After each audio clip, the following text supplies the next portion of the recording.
Nous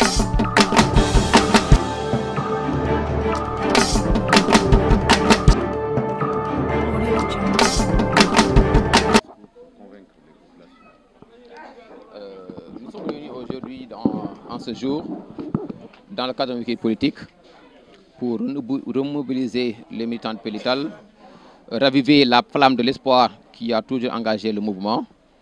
Nous sommes revenus pour, cette fois-ci, apporter un discours nouveau, en disant aux populations, en disant à tous ceux qui veulent nous entendre, que le système qui a toujours prévalu dans la région de Matam et un peu partout dans le Sénégal, quant aux gestions des collectivités territoriales, nous pensons pouvoir, cette fois-ci, engager sérieusement le combat pour donner à la jeunesse la place qu'elle mérite, c'est-à-dire être au centre des décisions, être au cœur de la gestion et non plus être à la périphérie en accompagnant ceux qu'on croit être leaders parce que justement ils ont des postes de responsabilité ou bien parce que justement ils sont financièrement assis.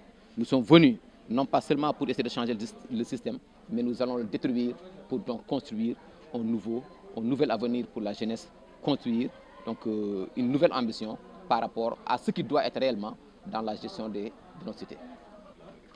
En fait, notre engagement par rapport à la commune de Boki-Diawé ne se justifie pas seulement parce qu'il y a des choses qui sont négatives ou bien des choses qui n'ont pas été faites. En réalité, avant même que la commune ne devienne commune en 2014, notre engagement était là et il demeure toujours constant. Maintenant, l'engagement que nous avons toujours eu par rapport à notre vision, par rapport à notre ambition, cet engagement est encore beaucoup plus chaud aujourd'hui, il est encore beaucoup plus solide. Maintenant, il y a une équipe municipale en place.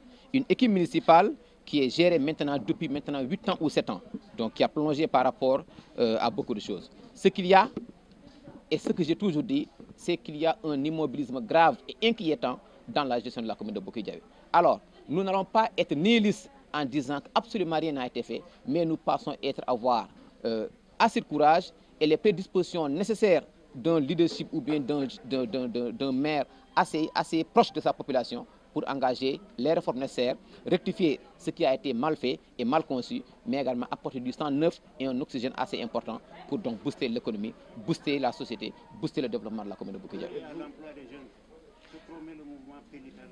Le mouvement Pélital actuellement ne peut absolument rien promettre à l'emploi des jeunes. En réalité, le mouvement, même il est jeune, n'a pas les moyens de promettre aujourd'hui. Maintenant, ce qu'il y a, que nous avons une vision assez claire par rapport à ce qui doit être la question de l'emploi et de l'employabilité. Il ne suffit pas seulement d'accompagner les leaders politiques.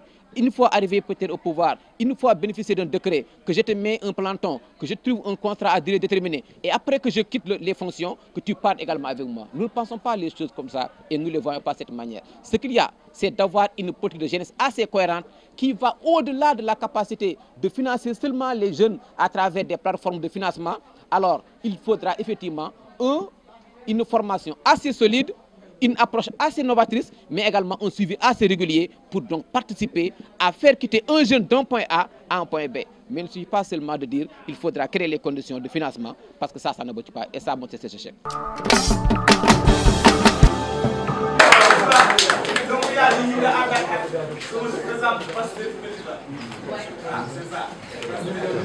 Aujourd'hui, la question devrait être posée à mes adversaires parce qu'actuellement, tous leurs états-majors sont perturbés par la venue de Pélital dans la région de Matam. Ils sont au courant, ils ne dorment pas, ils communiquent partout, ils font le rappel des troupes. Ils savent exactement que la dynamique, la force qui accompagne Pélital ne trouve pas dans leur côté. Maintenant, s'il y a la violence, nous la condamnons.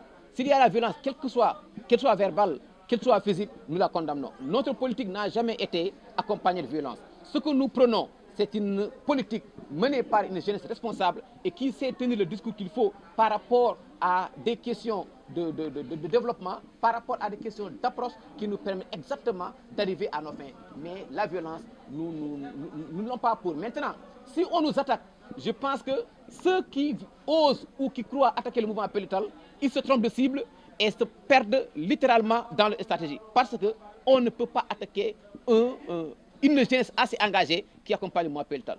Nous sommes une jeunesse engagée et qui est prête au sacrifice. Tous ces jeunes qui nous accompagnent depuis longtemps, soit par leurs propres moyens, ils cotisent de leur sueur et de leur engagement. Ils abandonnent tout pour engager. Donc la détermination que nous trouvons dans le mouvement Pélital, on ne peut pas le trouver dans les autres états-majors où pour faire déplacer un jeune, il faudra des coûts de 50 000, des coûts de 75 000. Nous ne sommes pas dans ça et c'est pourquoi nous sommes prêts à tout.